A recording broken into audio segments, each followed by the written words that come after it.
Тук що пристигнах на едно много красиво място над Велинград, Върхострец, с хубавата църква.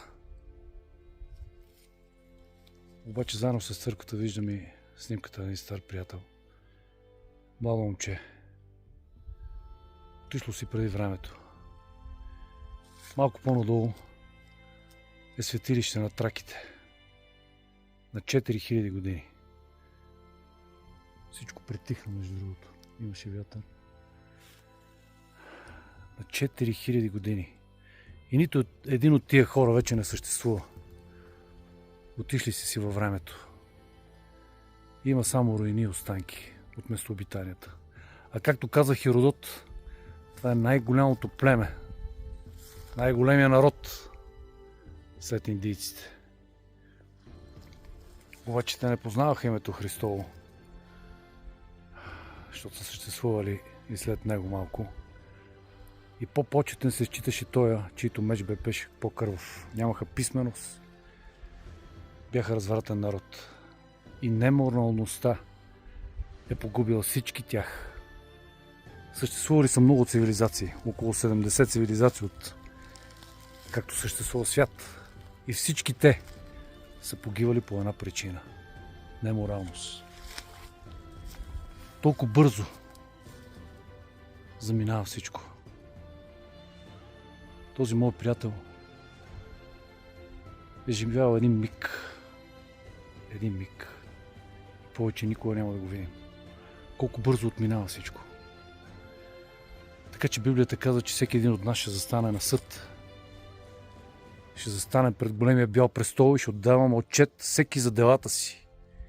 Всеки сам ще застане, както каза Били Греъм. Там няма да застанем с приятелите си, ще застане всеки сам и ще дава отчет за това, което е направил за единия миг живот в тялото. И той ще ни да зададе въпроса: какво направи на земята? Това прослави ли мене? И ще ни попита какво направихме с Исус Христос. Приехме ли го в сърцата си? Покаяхме ли се? Заживяхме ли праведен живот? Всички ще отминем, така сякаш не сме живяли. Както и траките, както и римляните, както и много народи, вавилонците, персите. Много народи са минавали по тия земи. Обаче не е останал и помен, и камък върху камък. Останала една природа, една красота, една тишина, която да ни напомня, че ние сме временни. И трябва да се упомним, трябва да се смирим. И трябва да си зададем въпроса: къде отивам? Че аз съм следващия. Ако снимката на това момче е тук днеска, нашата ще е следващата. Може да е след много години, може и след малко. Но те ще свършат. И никой не знае колко време му остава. От Бога зависи колко време ще живеем и как ще живеем. От нас зависи, ако променим, както казах и миналия път, нашето отношение към Него, нашето отношение един към друг. Ако се смирим, Бог ще ни прости греховете.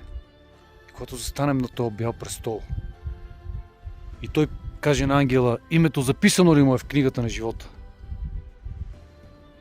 Дано нашето име да е записано.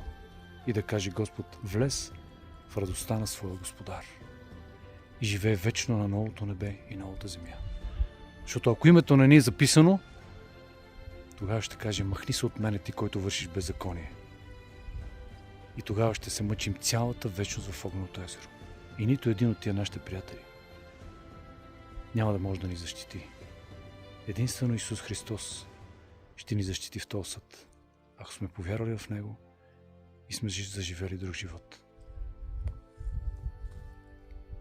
Моят приятел си отишъл над Траките.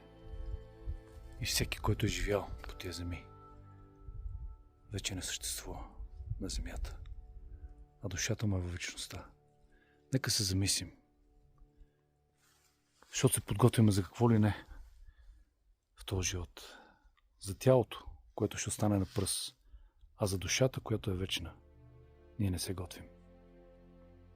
Затова вземете решение да се подготвите днеска. Да се подготвите в този миг от вечността. Защото колко малко живеем тук, а колко много живеем там. И този ден, и този миг ни е даден, да може да се опомним. Да кажем, на къде отивам аз, да се замисля. И да се смиря.